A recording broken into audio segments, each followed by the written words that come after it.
Hello friends, welcome you in my YouTube channel Mighty Wits। Friends, आज के इस lecture में हम पाब्लो नेरूडा के द्वारा लिखी गई पोयम कीपिंग क्वाइट को पढ़ेंगे। कीपिंग क्वाइट एक बहुत ही अच्छी पोयम है, एक अच्छा मैसेज है इस पोयम का। पोयम को पढ़ाने से पहले मैं थोड़ा सा पाब्लो नेरूडा के बारे में बता दूं। पाब्लो नेरूडा का जो रियल नेम था नेप्ताली रिकार्डो रेइस बासोल्टा। इनका जो रियल नेम था वो क्या था? नेप्ताली रिकार्डो रेइस बासोल्टा इनका रियल नेम था। इनका जो जन्म हुआ था वो 1904 में पराल, जो कि चिली में है, हुआ था। मध्य चिली में इनका जन्म हुआ था 1904 में, 1904 में 12 जुलाई को। और डेथ जो हुई थी इनकी वो हुई थी सांतियागो, जो कि वो भी चिली में ही है। 23 सितंबर 1973 को क्या हुआ था, इनकी डेथ हुई थी। इनके जो फादर थे वो एक रेलवे एम्प्लॉय थे और इनकी जो माँ थी वो एक स्कूल टीचर थी। और ये इनका दुर्भाग्य रहा कि इनकी माँ की डेथ कुछ ही दिनों के बाद से, जब इनका जन्म हुआ उसके कुछ दिन बाद ही इनके माँ की डेथ हो गई।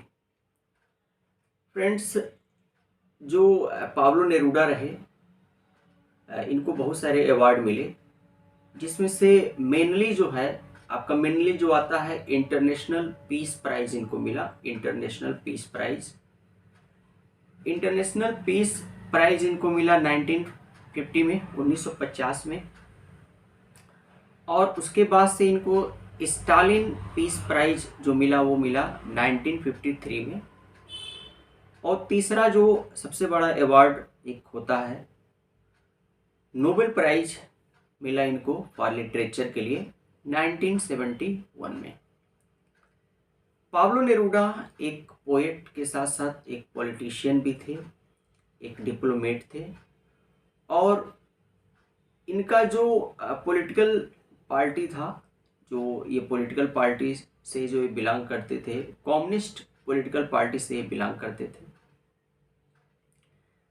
ये थोड़ा सा रहा, मैंने एक को शॉर्ट ओवरव्यू दे दिया पाब्लो नेरूडा के बारे में, जो कि पाब्लो नेरूडा बहुत ही अच्छे पोएट रहे। बहुत अच्छी अच्छी पोएम्स इन्होंने लिखा हुआ है और एक तरह से इन्होंने बहुत बड़ा काम भी किया। इनको देश से बाहर भी जाना पड़ा कुछ समय के लिए, इनको शरण लेने पड़ी दूसरे देश में, फिर ये बाद में रिटर्न भी हुए।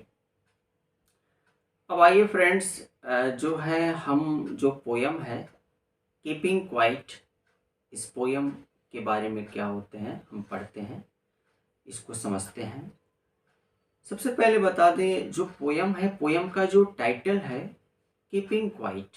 कीपिंग क्वाइट जो है, जो टाइटल है इस पोयम का, कीपिंग क्वाइट का मतलब क्या होता है? कीपिंग का सेंस है रहते हुए, क्वाइट का मतलब शांत। तो इसका टाइटल का जो सेंस है वो क्या है? शांत रहते हुए या शांत रहना, कीपिंग क्वाइट। इस पोयम को पढ़ाने से पहले एक बहुत ही अच्छा कोट है, उस कोट को मैं बताना चाहूँगा। यहाँ पे कोट जो है, एक कोट है, speech is silver, silence is golden. बहुत ही अच्छा कोट है, speech is silver, silence is golden. Sense ये है यहाँ पे कि जो स्पीच है इसको सिल्वर माना गया है और साइलेंस को क्या माना गया है? गोल्डन माना गया है। तो यहाँ जो सीधा सीधा जो सेंस है इस पोयम का और इस कोट का ये है, इस पोयम में पोएट क्या कहते हैं? ये कहते हैं कि कीपिंग क्वाइट की बात करते हैं, शांत रहने की बात करते हैं। और ये कहते हैं कि कभी कभी हर इंसान को अपने जीवन में क्या होना चाहिए? शांत रहना चाहिए। और शांत रहकर क्या कीजिए? कुछ अपने बारे में सोचिए, और अपने बारे में सोचिए, उसके साथ साथ देश के बारे में सोचिए, लोगों के बारे में सोचिए कि आप अपने लिए क्या कर रहे हैं, देश के लिए क्या कर रहे हैं और दूसरों के लिए क्या कर रहे हैं।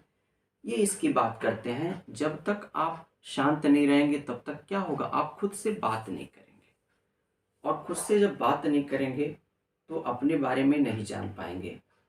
कि आखिर आप इसके पहले क्या किए, अभी क्या करना है, आगे की क्या प्लानिंग है, आपके किस काम से अगले को कितना नुकसान हो जाएगा, कितना फ़ायदा होगा, ये सारी चीज़ें क्या हैं इस पोयम में है। कुल मिला के जो पोयम है एक एंटी वार पोयम भी है ये इसमें बहुत सारी चीज़ों को इन्होंने बताया है। लाइफ के हर एस्पेक्ट के बारे में इन्होंने क्या किया है, इस पोयम में बात किया हुआ है। हर इंसान जो है ऐसा नहीं कि वो शांत रहता नहीं है, शांत रहता भी है। और शांत रहने का मतलब ये नहीं है कि हाँ हम उदास हैं, किसी चीज़ से परेशान हैं, ऐसा कुछ नहीं होता। कभी कभी बेवजह भी शांत रहते हैं इंसान। बस ये होता है शांत रहने का सेंस होता है गंभीर। गंभीर का मतलब ये नहीं कि वो सैड है, शारो फील कर रहा है, ऐसा कुछ नहीं है। अपने आप से शांत रहता है, किसी से बात करने का मन नहीं करता है। तो वही एक स्टेज होता है जहाँ पे क्या करना होता है, खुद को जज करना होता है। वहाँ पे खुद को जज करके आप क्या कीजिए, आप समझिए कि हाँ आपने क्या किया। फ्रेंड्स, पोयम को पढ़ाने से पहले दो लाइनें मुझे याद आ गई हैं, जो कि इस पोयम से कुछ लेना देना नहीं है, उस लाइन का कोई सेंस नहीं है। बस मेरे जहन में आया वो बात, बस मेरे माइंड में आ गई वो बात, तो मैं सोचा कि मैं अब बातें बता दूं आप लोगों को। दो लाइनें हैं। मेरी आंखों में कुछ हादसे से हैं, मेरी आंखों में कुछ हादसे से हैं, जो वजह है मेरी खामोशी की। मेरी आंखों में कुछ हादसे से हैं, जो वजह है मेरी खामोशी की। तो आइए फ्रेंड्स, अब पोयम को हम लाइन टू लाइन पढ़ते हैं। फ्रेंड्स, अभी हमने आपको पाब्लो नेरूडा के बारे में बताया कि पाब्लो नेरूडा का जो रियल नेम हमने बताया नेफ्ताली रिकार्डो रेइस बासोल्टा, और इनके जन्म के बारे में भी बताया मैंने कि कहाँ जन्म हुआ, इनके पेरेंट्स के बारे में बताया, प्राइज़ के बारे में बताया कि कौन कौन से प्राइज़ इनको मिला। यहाँ पे देखिए हमने सारा लिख दिया हुआ है, ये सारा लिखा हुआ है। जो भी चीज़ें मैंने अभी इसके पहले बोली ये मैंने लिख दिया है। अब आइए हम जो पोयम है कीपिंग क्वाइट जो पोयम है इसे लाइन टू लाइन पढ़ते हैं, और उसके बाद से इसमें हम ये भी देखेंगे कि किस पोएटिक डिवाइसेस का यूज किया है पोएट ने। एक एक लाइन को समझेंगे। और इसके पहले बता दें, जो पोयम है ओरिजिनली रिटन इन स्पेनिश। ये जो पोयम है ये ओरिजिनली स्पेनिश लैंग्वेज में पहले लिखा गया और बाद में इसको ट्रांसलेट किया गया इंग्लिश लैंग्वेज में। इसमें क्या है, कोई राइम स्कीम नहीं है, और इसलिए पोयम जो है वो किस में है, फ्री वर्स में है। ये पोयम किस में है, फ्री वर्स में है। अब आइए यहाँ पे जो स्टेंजा 1 है, फर्स्ट स्टेंजा पे चलते हैं। जैसा कि टाइटल है इस पोयम का टाइटल है कीपिंग क्वाइट, शांत रहना या शांत रहते हुए। इसकी पहली लाइन जो है, पहली लाइन है कि now we will count to 12, और दूसरी लाइन है and we will all keep still. यहाँ पोएट कहते हैं कि अब हम 12 तक गिनेंगे। अब हम कितना गिनेंगे, 12 तक गिनेंगे, 12 तक, और हम क्या रहेंगे, शांत रहेंगे। आगे कहते हैं for once on the face of the earth. कह रहे हैं आगे कि फॉर वंस, कम से कम एक बार ही सही, on the face of the अर्थ की ये बात करते हैं। फेस ऑफ द अर्थ का सेंस है इन द होल वर्ल्ड, पूरे संसार की ये बात करें कि पूरे संसार में एक पल के लिए पूरे संसार में क्या करेंगे, सबकी नज़र में हमको क्या करना, एक बार ही सही शांत रहना है। और अगली लाइन है let us not speak in any language. और कह रहे हैं यहाँ पे कि हम क्या करेंगे, एक बार करके ऐसा देखेंगे, सबकी नज़र में एक बार करके देखेंगे, इस दुनिया में जितने लोग हैं सबके नज़र में एक बार करके देखेंगे, सबके सामने एक बार खुद को शांत रह के देखेंगे। और let us not speak in any language, चूँकि पूरे वर्ल्ड की ये बात कर रहे हैं, तो इसीलिए करें, इस पूरे वर्ल्ड में बहुत सारी लैंग्वेजेस में हम क्या करते हैं, हम बात करते हैं। कोई हिंदी बोलता है, कोई इंग्लिश बोलता है, कोई तमिल बोलता है, कोई कन्नड़ बोलता है, गुजराती, मराठी, तमाम क्या है लैंग्वेजेस हैं हमारे देश में। तो ये कह रहे हैं कि let us not speak in any language, ये किसी भी लैंग्वेज में बात करने की किसी भी लैंग्वेज में बात करने को नहीं कहते हैं कि हमको किसी लैंग्वेज में बात नहीं करना है। और उसके बाद से फिर कह रहे हैं कि let us stop for 1 second, और कह रहे हैं कि 1 सेकेंड के लिए क्या होना है, रुक जाना है। And not move our arms so much, अगली लाइन जो है लास्ट, इस स्टेंजा की last line, and not move our arms so much, और क्या करना है, हमको अपनी भुजाओं को एकदम से फैलाना नहीं है। एकदम से क्या करना है, फैलाना नहीं है, हमको अपनी भुजाओं को एकदम से नहीं फैलाना है। अब देखिए यहाँ पे, अब यहाँ पे तो इन्होंने ऐसे बोल दिया कि हाँ क्या क्या चीज़ें हैं, कैसे कैसे हैं। देखिए अब इसका सेंस क्या है, जैसा कि हम जानते हैं जो पोइट्री होती है, कोई भी पोएम्स की जो लाइनें होती हैं उसका 2 मीनिंग होता है, एक अपर मीनिंग होता है, एक लेयर मीनिंग होता है। जो लेयर मीनिंग होता है वो क्या होता है, वो हिडन मीनिंग होता है। हिडन का सेंस ये होता है कि वास्तव में पोएट क्या कहना चाहते हैं, जो पोएट जो हैं वास्तव में क्या कहना चाहते हैं। तो यहाँ देखिए जो पहली लाइन है, पहली लाइन जो एक कहते हैं कि now we will count to 12, जो पहली लाइन में 12 की जो बात कर रहे हैं, इसका सेंस ये है, ये रिप्रेजेंट करता है आवर्स को, रिप्रेजेंट करता है आवर्स ऑफ डे और द मंथ ऑफ ईयर। जैसे एक दिन में क्या होते हैं 24 आवर्स होते हैं, और एक जो मंथ होता है, एक मंथ में क्या होते हैं 30 या 31 डेज होता है, और फरवरी जो होता है वो क्या होता है 28 या 29 का होता है। तो ये सेंस यहाँ पे है, सेंस कहने का सेंस यहाँ पे है कि पोएट ये कह रहे हैं कि चाहे कोई भी दिन हो, और दिन का कोई भी समय हो, चाहे कोई भी महीना हो, और उस महीने का क्या हो, कोई भी दिन हो, कोई भी समय हो, हम क्या करेंगे, and we will all keep still, हम क्या करना है, हमको शांत रहना है, हम शांत रहेंगे। For once on the face of the earth, एक बार ही सही दुनिया की नज़र में क्या करेंगे, हम खुद को शांत रहेंगे। और कह रहे हैं कि let us stop for 1 second, 1 second के लिए सही क्या हम अपने आप को रोकेंगे, and not move our arms so much, और अपनी भुजाओं को नहीं फैलाएंगे।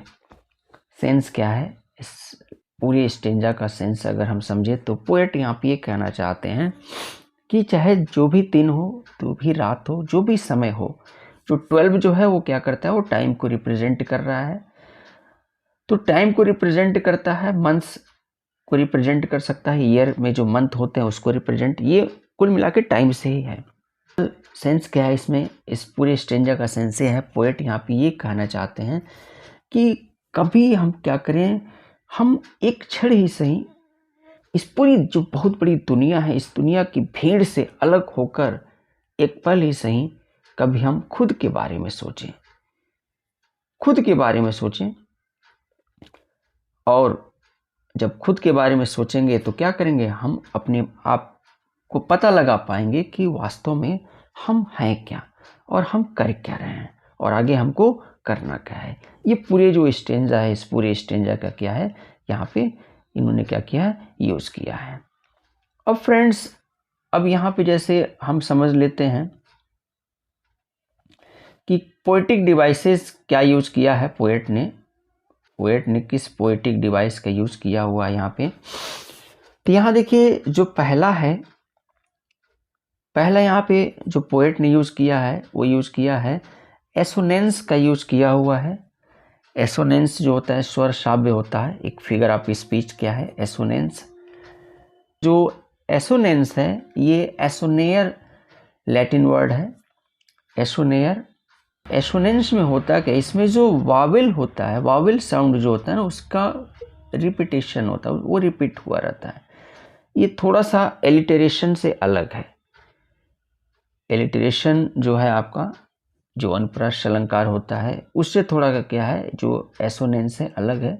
और इसमें देखेंगे आप, मतलब जो एसोनेंस का जो यूज हुआ है यहाँ, जैसे पहली लाइन में देखेंगे जो नाउ है NO, ये O आया हुआ है। और फिर क्या इसी में काउंट में O आया हुआ है, ये वावल का क्या है, रिपीट हुआ है, वावल जो आया हुआ है O है, फिर O है, तो ये क्या है यहाँ पे आया हुआ है। और उसके बाद से ये लास्ट जो है नॉट मूव और आर्म सो मच जो है, इसमें भी MO आया हुआ है। और फिर यहाँ पे SO आया हुआ है, ये क्या है आपका, ये एसोनेंस का यूज़ हुआ है यहाँ पे। तो पहला मतलब यहाँ पे जो पोएट ने यूज़ किया है, किसका यूज़ किया है, एसोनेंस का। दूसरा देखिए क्या है, दूसरा जो लिटरेरी डिवाइस का इस स्टेंजा में यूज़ किया गया है वो है आपका एनाफोरा। एनाफोरा का यूज़ हुआ है। एनाफोरा आपको बता दें कि एनाफोरा क्या होता है, ये एक रेपुटेशन होता है ऑफ वर्ड। जैसे कोई भी स्टेंजा जो होती है, उस स्टेंजा में एक ऐसा वर्ड होता है जो एक लाइन में आ रहता है, फिर अगली जो लाइन होती है उसी वर्ड से क्या होता है, ये शुरू होता है।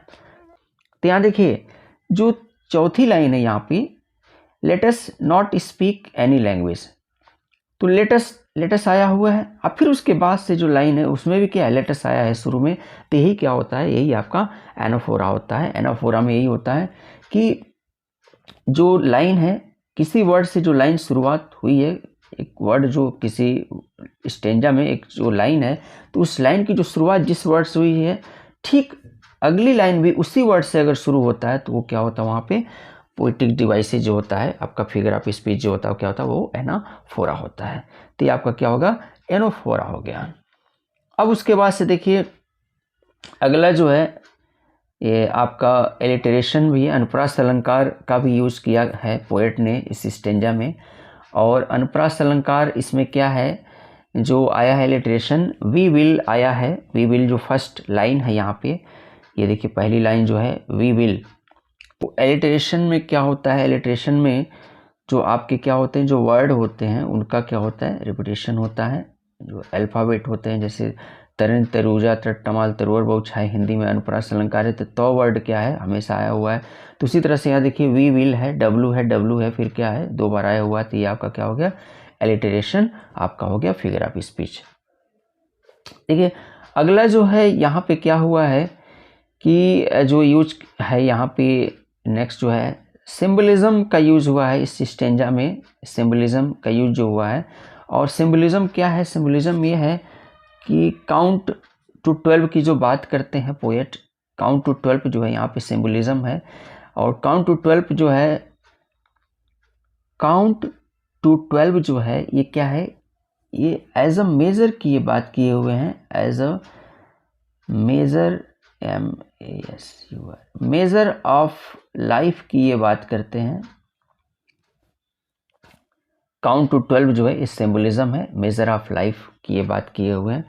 तो इस तरह से फ्रेंड्स हमने क्या आपको बताया, ये आपका जो लिटरेरी डिवाइस है क्या क्या यूज़ किए हैं इस स्टेंजा में पोएट ने, इसको हमने क्या किया है, बता दिया है। अब फ्रेंड्स आ जाते हैं स्टेंजा 2। जो स्टेंजा 2 है ये भी बहुत अच्छी स्टेंजा है। स्टेंजा 2 में देखिए इन्होंने क्या कहा है, पोएट कहते हैं it would be an exotic moment without rush, without engines, we would all be together. In a sudden strangeness, fishermen in the cold sea would not harm whales and the man gathering salt. यहाँ तक है। आगे है gathering salt would look at his hurt hands. अब आइए पहले 3 line जो है इसका हम सेंस समझ लेते हैं। कहते हैं यहाँ पे कि it would be an exotic moment. Exotic का मतलब होता है विचित्र, निराला। Without rush, without engines, we would all be together. कह रहे हैं यहाँ पे कि it would be an exotic moment, जैसे कह रहे हैं ऊपर को लेके चलेंगे हम ऊपर। जैसे इन्होंने कहा कि आप क्या कीजिए, शांत रहिए, कभी खुद के बारे में सोचिए, आप कर क्या रहे हैं, आगे करना क्या है। और खुद के बारे में सोचेंगे तो आप औरों के बारे में भी सोचेंगे, देश के बारे में भी सोचेंगे। तो यहाँ वही कह रहे हैं कि जब आप सोचेंगे ना, शांत रहेंगे जब, और अपने बारे में जब जज करेंगे आप क्या सही कर रहे हैं क्या गलत कर रहे हैं, तो it would be an exotic moment की बात करते हैं कि एक अजीब सा, मतलब क्या होगा, एक क्षण होगा, एक विचित्र क्षण होगा, विदाउट रस विदाउट इंजन्स, विदाउट रस विदाउट इंजन्स की बात, जिसमें कोई भाग दौड़ नहीं होगा, जिसमें कोई इंजन्स नहीं होगा। We would all be together, और हम क्या कह रहे हैं, हम सब निश्चित ढंग से क्या होंगे, इकट्ठे हो जाएंगे। सिंपल सा देखिए, बहुत हमने पहले ही बता दिया कि बहुत अच्छी पोयम है, और एक एक लाइनों का क्या है इसमें बहुत ही अच्छा सेंस है, ब्रॉड सेंस है। जैसे आप मान लीजिए कि हर इंसान की जो लाइफ है ना, वो बड़ी भागम भाग है, एकदम भाग रहा है हर इंसान, किसी को कुछ करना है, किसी को कुछ करना है, सब। तो वही कह रहे हैं कि इन सब चीजों को छोड़ दीजिए और एक पल अपने बारे में सोचिए, शांत रहिए, खुद को समय दीजिए। तो करें, जब ऐसा करेंगे ना तो it would be an exotic moment की बात करते हैं, और इसमें कोई भाग दौड़ नहीं होगी, और कोई इंजन्स की भी बात करते हैं। जैसे सेंस यहाँ पे एक चीज़ और समझ लीजिए, जैसे कोई इंसान आराम करना भी चाहता है तो बहुत सारे उसके साथ के लोग होते हैं, वो क्या करते हैं, जैसे एक इंजन है, रेलगाड़ी के डब्बे हैं, उसमें लग गए तो इंजन क्या कर रहा है, सबको लेके चल रहा है। तो ठीक उसी तरह से कुछ इंसानों की लाइफ भी वैसे ही चलती है। वो क्या होता है, वो एक डब्बे की तरह से होते हैं, और इंजन क्या होता है, उनको लेके खींचता है। वो खुद से नहीं कुछ करना चाहते हैं, लेकिन क्या होता है, उनको करना पड़ता है, और दो वजह से करना पड़ता है। एक, उनकी कोई फ्रेंड सर्किल होती है, कुछ लोग ऐसे होते हैं जो क्या करते हैं, जो कहते हैं नहीं आपको करना पड़ेगा। दूसरा चीज़ ये होता है कि रिस्पॉन्सिबिलिटीज़ जो होती है, जो जिम्मेदारियाँ होती हैं, वो क्या होता है, उसके वजह से भी उसको करना पड़ता है।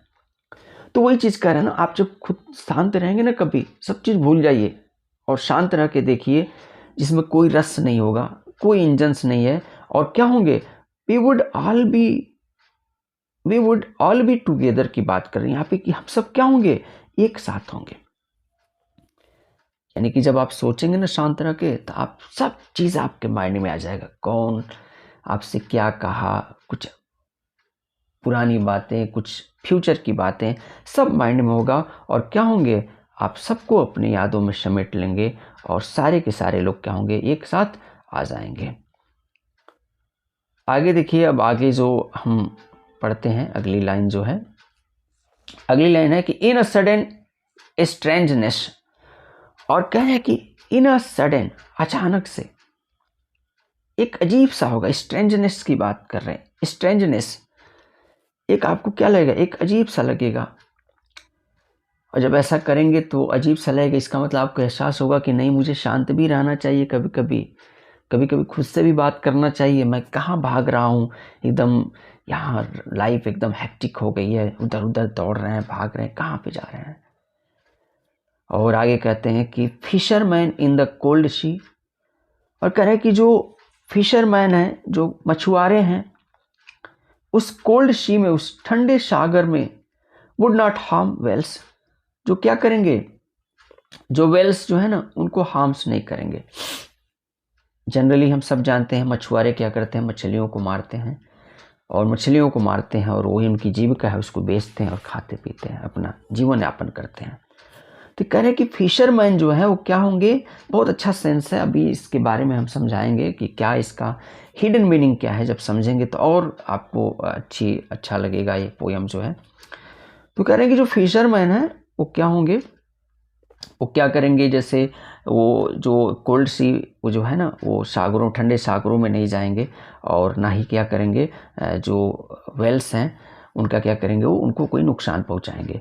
और फिर करेंगे and the man gathering salt, और कह रहे हैं, और जो मैन क्या है, जो गैदरिंग साल्ट, जो एक इंसान जो है ना, जो नमक इकट्ठा कर रहा है, would look at his hurt hands, और क्या करेगा, वो अपने इन घायल हाथों को क्या करेगा, देखेगा।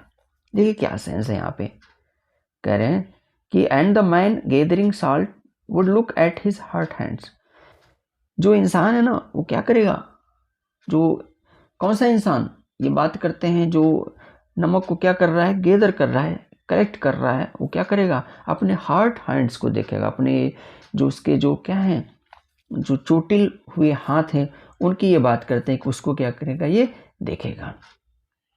अब देखिए यहाँ देखिए अब सेंस क्या है, जैसे ऊपर से हम समझते हैं, ऊपर से देखिए जो कह रहे हैं यहाँ पे, ऊपर तो मैंने समझा दिया आपको अच्छे से कि it would be an exotic moment without rest without engines we would all be together.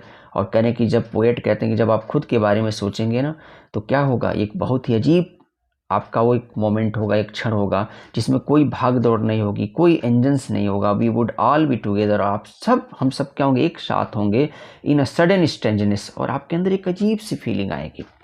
आप खुद को जब जज करेंगे, दुनिया की भाग दौड़ से, भीड़ से दूर होकर जब अपने आप से बात करेंगे तो आपको लगेगा कि नहीं, ये तो वास्तव में ऐसा होना चाहिए, कभी खुद के बारे में भी सोचना चाहिए।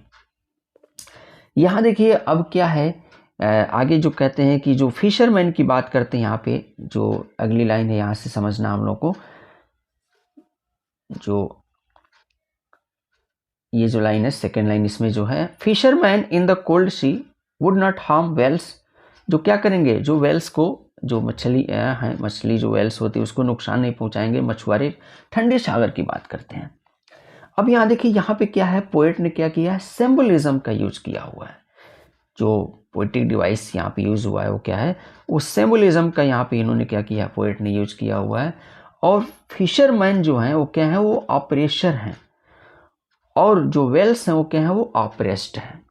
सेंस यहाँ पे है, ऑपरेशर का मतलब होता है एक जो क्या करता है, जो चाकू की नोक पे शासन चलाता है, जस्ट लाइक हिटलर, जो हिटलर था, हिटलर के बारे में हम लोग जानते हैं कि वो क्या, उसकी तानाशाही चलती रहती थी, तो वो तानाशाह था, उसके बारे में कहा गया है। तो वो क्या होता है, वही ऑपरेशर की बात की। और ऑपरेस्ड जो है वो क्या है, यहाँ पे वेल्स हैं, जो ऑपरेस्ड हैं वो क्या है, वो आपके यहाँ पे वेल्स हैं। उसके बाद से यहाँ जो बात हुई है, मैन गैदरिंग साल्ट की जो बात हुई है, जो गैदरिंग साल्ट की बात करते हैं, वो गैदरिंग साल्ट जो है वो ह्यूमिडिटी की बात कर रहे हैं।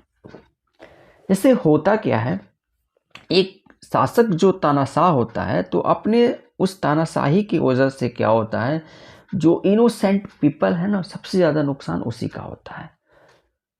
तो यहाँ पे उस समय जो समय था, पाब्लो नेरूडा जो इसमें बताएं, जैसे मैंने अभी आपको पहले इसके पहले बताया कि एक एंटी वार पोयम भी है, तो वहाँ पे जो सिचुएशन था वो क्या था, ऐसा था, उसी पे इन्होंने क्या किया था, ये लिखा था कि जो तानाशाह लोग थे वो क्या कर रहे थे, वो जो इनोसेंट पीपल थे उनको, उनके ऊपर अत्याचार कर रहे थे, उनको नुकसान पहुंचा रहे थे। तो यहाँ पे इस स्टेंजा में इन्होंने सिंबलिज्म का यूज किया हुआ है। और सिंबलिज्म जो है, ये जो फिशरमैन जो है, फिशरमैन क्या है, एक ऑपरेशर है, एक अत्याचारी है जो चाकू की नोक पे शासन चलाता है, तानाशाही। और वेल्स जो है ऑपरेस्ड, जो कि मतलब जो शिकार होते हैं, those who pray to oppressor that are oppressed, वो क्या होते हैं, वो ऑपरेस्ड होते हैं। और गैदरिंग साल्ट जो है वो क्या है, वो बेचारे ह्यूमिनिटी है, जैसे यहाँ पे है ना, and the man gathering would look at his heart hands की बात करते हैं, जो क्या करता है, वो अपने हार्ट हैंड्स देखता है। तो इसकी ये बात करते हैं कि बेचारा मतलब क्या है, इस तानाशाह में क्या है, एक जो इंसान है वो क्या कर रहा है, वो चोटिल हो जाता है। और आप सबको पता है कि नमक और ब्लड का कितना तगड़ा मतलब क्या होता है, अगर कहीं से भी चोट लगा है, ब्लड आ रहा है, तो उस पर नमक अगर छिड़किए तो क्या होगा, कितना तकलीफ होगा, कितना दर्द होगा। तो वो फिर भी इंसान क्या है, उसके अंदर कुछ है नहीं, वो कुछ कह नहीं सकता, इनोसेंट है ना, बेचारा गरीब है। और हर तरह से क्या होते हैं, गरीब ही तो परेशान हो रहे हैं चारों तरफ से। जो पैसे वाले लोग हैं, जो अमीर हैं, उनको तो कोई प्रॉब्लम नहीं है भाई, वो तो चाहे जाड़ा गर्मी बरसात कुछ भी रहे, कैसा भी मौसम रहे, वो हर मौसम में एक समान है, ऐसा कुछ नहीं है। तो यहाँ सेंस वही है, जैसे पोएट यहाँ पे कहना ये चाह रहे हैं, जो इनर मीनिंग है इसका, जो सिंबलिज्म का इन्होंने जो यूज़ किया हुआ है वो यही है कि जो अत्याचारी हैं वो क्या है, वो फिशरमैन है, और वेल्स जो क्या है, वो ऑपरेस्ड हैं।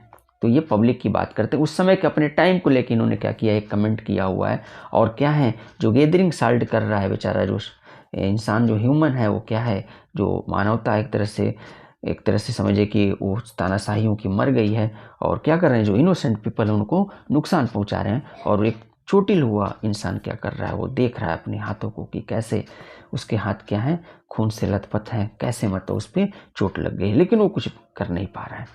फ्रेंड्स, यहाँ पे फिगर ऑफ स्पीच एलिट्रेशन का यूज हुआ है, वी वुड। ये देखिए यहाँ पे वी वुड जो है एलिट्रेशन है, और उसके बाद से अगली जो लाइन है ये सडन स्ट्रेंजनेस में भी क्या है, एलिट्रेशन का यूज हुआ है, पोएट ने यहाँ पे किया हुआ है। अब देखिए यहाँ पे जो है आते हैं, अब हम स्टेंजा थर्ड की बात करें। स्टेंजा जो थर्ड है इसके बारे में हम समझेंगे कि इसमें पोएट ने क्या कहा हुआ है, क्या समझाया हुआ है। स्टेंजा जो थर्ड है, स्टेंजा 3 आपका जो है इसमें पढ़ते हैं, those who prepare green wars, wars with gas, wars with fire, victory with no survivors, would put on clean clothes and walk about with their brothers in the shade doing nothing. What I want should not be confused with total inactivity. Life is what it is about. I want no truck with death. Friends, यहाँ देखिए, अब हम समझते हैं जो पहली line इन्होंने बोला है। पहली लाइन इन्होंने कहा है कि those who prepare green wars, wars with gas, wars with fire. कहते हैं कि वे जो क्या होते हैं, जो आग और गैस के द्वारा युद्ध करते हैं या युद्ध करने के लिए तैयार होते हैं। कहते हैं विक्ट्री विथ नो सर्वाइवर्स, उनकी जो जीत होती है उसमें कोई सर्वाइवर्स नहीं होता है। जैसे अभी हमने बताया कि यह एक एंटी वार पोयम है, और एंटी वार पोयम है, और युद्ध क्या होता है, हमेशा तकलीफ ही देता है, चाहे जैसा भी युद्ध हो। अगर घर में भी युद्ध होता है, किसी में भी युद्ध होता है, भाई बहन, माता पिता, तो वो तकलीफ ही देता है। रही बात देश, तो देश का युद्ध तो भाई बहुत ज़्यादा नुकसान होता है, उसमें हर तरह से देश का नुकसान होता है। तो यहाँ इन्होंने जो बात कही है, हम इसके पहले बताया एंटी वार पोयम है, युद्ध को ये अपोज करते हैं। तो वही करें कि जीत तो हो गया, आप विजय तो प्राप्त कर लिए, लेकिन कोई आपके साथ खड़ा ही नहीं है। तो एक कैसी विजय जो आपके साथ कोई है ही नहीं है, खाली हैं, आप अकेले हैं, कोई आपसे बात करने के लिए नहीं है। तो यहाँ पे सेंस देखिए वही कह रहे हैं, यहाँ पे कह रहे हैं कि वे जो गैस व आग के द्वारा युद्ध करते हैं, और ऐसा युद्ध जिसमें कोई जीवित नहीं बचता। तो ऐसे युद्ध करने से क्या फ़ायदा, जब कोई जीवित ही नहीं रहेगा तो क्या होगा, अब समाज का क्या होगा, दुनिया का क्या होगा, इसका कोई मतलब नहीं है। और फिर कह रहे हैं यहाँ पे, और फिर कह रहे हैं कि आगे कहते हैं कि and would put on clean clothes and walk about with their brothers। और कहते हैं यहाँ पे कि क्या होता है कि ऐसे लोगों को क्या करते हैं, साफ कपड़े पहनकर अपने भाइयों के साथ घूमना चाहिए। कह रहे हैं ऐसा कुछ नहीं, युद्ध करने से कोई फ़ायदा नहीं होता है। इस तरह के विचारधारा के जो लोग होते हैं वो क्या हों, वो खूब बढ़िया साफ वाइट कपड़ा पहने, और वाइट कपड़ा पहन के क्या करें, यहाँ पे ये घूमे, अपने भाइयों के साथ घूमे। अब इसका हम सेंस भी बताएंगे कि पोएट ने क्या क्या यूज़ किया है।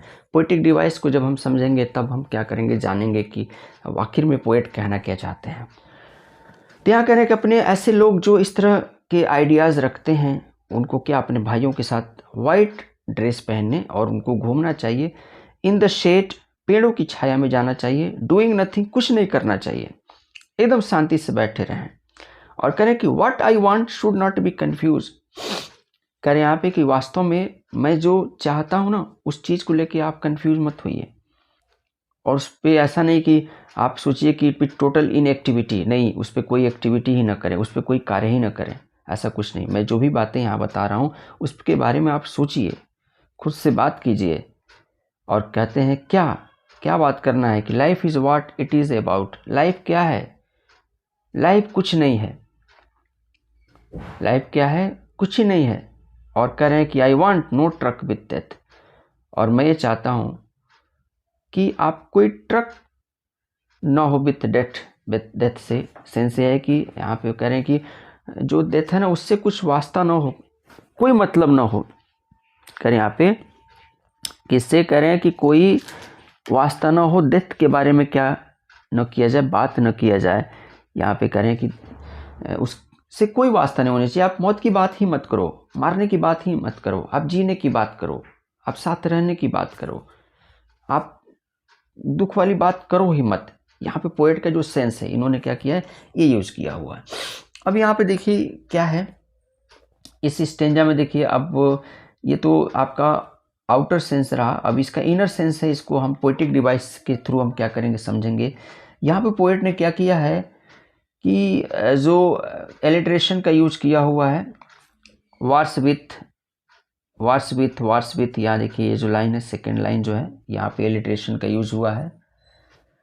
और उसके बाद से देखिए यहाँ पे क्या है, जो पोएट ने अगला जो यूज किया हुआ है, यहाँ पे अगेन जो यूज किया है पोएट कि victory with no survivors would put on clean clothes. यहाँ पे भी क्या है, पोएट ने क्या किया, यहाँ पे एसोनेंस जो अभी हमने ऊपर पढ़ा, एसोनेंस का यूज किया हुआ है। Victory with no survivors would put on clean clothes, यहाँ पे क्या है, एसोनेंस का यूज किया हुआ है पोएट ने। यहाँ पे देखिए क्या है, जो वार है वो उसका रेपिटेशन हुआ है, जो वार शब्द आया हुआ है, वार्स देखिए ऊपर भी आया है, यहाँ भी वार्स आया हुआ है, कई बार वार्स आया है, तो यहाँ पे उसका क्या है, ये फिगर ऑफ स्पीच रेपिटेशन है। और यहाँ पे क्या है, जो सेंस जो है, जो ग्रीन वार्स की ये बात करते हैं, तो ग्रीन वार्स मतलब wars with gas, wars with fire की तो बात किए हैं, और विक्ट्री विथ नो सर्वाइवर्स। यहाँ पे जो क्लीन क्लॉथ की इन्होंने जो बात किया हुआ है, तो क्लीन क्लॉथ जो है ये बात करते हैं, पीस की बात करते हैं। यहाँ पे क्या है, पीस से है, शांति से है, यहाँ पे शांति की ये बात करते हैं कि इंसान को शांति के साथ रहना चाहिए। शांति मतलब कोई लड़की मत समझ लीजिएगा, ठीक है, ये अपने आप कॉन्शियस की बात करते हैं कि शांत मन से, शांत भाव से हर इंसान को रहना चाहिए। तो इस तरह से देखिए यहाँ पे हमने नीचे लिख भी दिया है सारे जो पोएटिक डिवाइसेस यहाँ पे यूज किया गया है पोएट के द्वारा। अब आ जाते हैं हम जो स्टेंजा 4 है, स्टेंजा 4 पे। स्टेंजा 4 भी बहुत अच्छा है, इसका भी एक अच्छा मैसेज है। कहते हैं, पहली लाइन है, if we were not so single minded. कहते हैं कि अगर हम सिंगल माइंडेड नहीं रहते, सिंगल माइंडेड जैसे एक कहावत कही गई कि double minded man never success. Double minded man क्या होता है, कभी सक्सेस नहीं होता। हमेशा आप क्या होइए, सिंगल माइंडेड होके चलिए, आप अपना एक टारगेट बनाइए, एक लक्ष्य बनाइए, और उस लक्ष्य के थ्रू क्या होइए, आप चलिए। तो कह रहे यहाँ पे कि if we were not so single minded, अगर कह रहे हैं कि हम क्या हैं, अगर सिंगल माइंडेड नहीं हैं, about keeping our lips moving, किसमें, about keeping our lips living, हम जो जीवन जी रहे हैं, हम जीवन भर क्या करते हैं, जो चलते हैं, और उसमें हम क्या हैं, सो सिंगल माइंडेड नहीं है। इसका सेंस ये है कि हमारा जो जीवन चल रहा है, इस जीवन में अगर हम अपने आप को एकाग्र नहीं होते हैं, एकाग्र होकर नहीं चलते हैं, पूरे दिमाग को सोच समझ के नहीं चलते हैं, and for once could perhaps a huge silence might interrupt this sadness. कह रहे हैं कि and for once could perhaps, कह रहे हैं एक बार कुछ ना करते तो हो सकता है कि भारी खामोशी हमारी भारी उदासी में बाधा डाल दे। देखिए बहुत अच्छी लाइन है, बहुत अच्छी बात इन्होंने कहा है कि एंड फॉर वंस, अगर एक बार, कुड परहैप्स यूज साइलेंस, अगर हम एकदम साइलेंस नहीं रहते, माइट इंटरप्ट दिस सैडनेस, तो क्या होता कि हमारी जो उदासी है ना, हमारी जो खामोशी है और भारी उदासी में क्या कर देता, वो बाधा मतलब डाल देता, जो इसलिए करें कि of never understanding our self, और हम क्या होते, खुद को कभी नहीं समझ पाते, and threatening our self with death, और हम क्या होते, हम हमेशा मतलब अपने आप को मृत्यु के बारे में सोचते रहते, मौत के बारे में सोच के डरते रहते, भय भय में जीते रहते। जैसे सिंपल सी चीज़ है।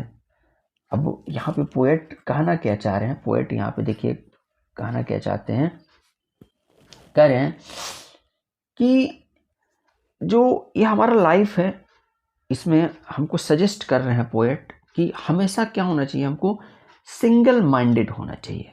एक उद्देश्य को लेकर चलिए, जो जीवन जी रहे हैं उस जीवन में एक उद्देश्य को लेकर चले, और उसके बाद से उस उद्देश्य को पूरा करने के लिए क्या करें कि यूज साइलेंस की बात करते हैं कि आप यूज साइलेंस हो जाइए। और जैसे ही आप क्या होंगे, यूज साइलेंस होंगे, तो आप क्या होगा, आप सीरियस हो जाएंगे, गंभीर हो जाएंगे। तो एक उदासी का क्या होता है, एक सिंबल हो जाता है वहाँ पे। और अभी हम इसके पहले बताए हैं कि अगर आप सीरियस हैं, गंभीर हैं, तो इसका मतलब ये नहीं कि आप उदास हैं। इसका मतलब ये भी होता है कि आप कोई बहुत गहन चीज़ जो है आप क्या कर रहे हैं, आप सोच रहे हैं उसके बारे में कि हाँ आगे क्या हो सकता है, और हम सोच के परेशान हैं कि हाँ ये लाइफ क्या है, अरे ये तो एकदम डर रहे हैं कि मौत आ जाएगी। भाई मौत का क्या है, मौत आनी है, आएगी एक दिन, जानी है जाएगी एक दिन, ऐसी बातों से फिर क्या घबराना। किशोर साहब ने गाना गाया हुआ है, जिंदगी एक सफ़र है सुहाना, यहाँ कल क्या हो किसने जाना। तो हम क्यों कल के बारे में सोच के आज क्यों खराब करें, क्यों न जो जीवन मिला है इस जीवन को हम क्या करें, अच्छे से जिए। यहाँ पे देखिए फिर यहाँ पे क्या हुआ है, यहाँ पे जो अब थोड़ा सा हम आप लोगों को लिटरेरी डिवाइस की बात कर देते हैं। लिटरेरी डिवाइस पे यहाँ पे फिर से एलिट्रेशन का यूज हुआ है। पहली लाइन में वी वर्क की बात करते हैं, डब्ल्यू आया हुआ है। उसके बाद से यहाँ पे जो है सो सिंगल है, यहाँ पे ये भी क्या है, आपका एलिट्रेशन का यूज हुआ है। एक दूसरा मतलब यहाँ पे क्या है, फिगर ऑफ स्पीच का यूज हुआ है। इंजम्बमेंट का प्रयोग किया है पोएट ने यहाँ पे, इंजम्बमेंट जो है। अब थोड़ा सा समझ लीजिए कि इंजम्बमेंट क्या होता है। जैसे कोई सेंटेंस है, अगर एक सेंटेंस है, एक कोई स्टेंजा है, उस स्टेंजा में क्या एक सेंटेंस है, एक लाइन है, और उस लाइन का जो सेंस है वो क्या होता है, वो बिना अगले लाइन के नहीं हो सकता। इट मीन्स उसका जो अर्थ है ना वो क्या होता है, वो दूसरे लाइन में भी चला जा रहा है। तो वही क्या होता है, इंजम्बमेंट होता है। वहाँ पे क्या होता है, पोएट क्या करते हैं, इंजम्बमेंट यूज किया जाता है। इंजम्बमेंट का मतलब हमने बताया कि एक लाइन का जो सेंस है ना वो दूसरे लाइन में चला जाए। अभी इसके पहले हमने बताया कि the sentence is being continued to the next line without a break.